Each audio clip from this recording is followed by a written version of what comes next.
Леночка, тебе. Как всегда, с изюминкой, что еще тебе могу сказать? Я тебе сказала это, ты нам в ответ тоже что-нибудь, пожалуйста, произнеси свои ощущения, свои эмоции, все, как вот у нас прошло сегодня, как ты отпела, сама как думаешь.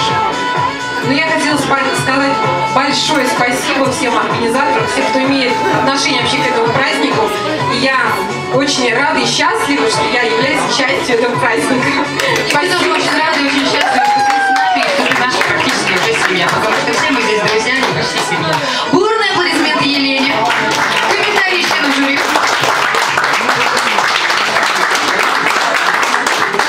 Комментарии членов жюри. Елена, я могу сказать только одно. Насколько зависит правильность выбора репертуара. Найти ту песню, которая подходит вам, которую вы понимаете, которой вы живете, которая в вас живет. Вот это, мне кажется, самый главный, ну просто, я не знаю, секрет, возможно, успешного исполнения песни. Слушайте свое сердце, все исполнители, выбирайте песню там, которая вам ближе всего, которую вы понимаете и чувствуете. Спасибо большое.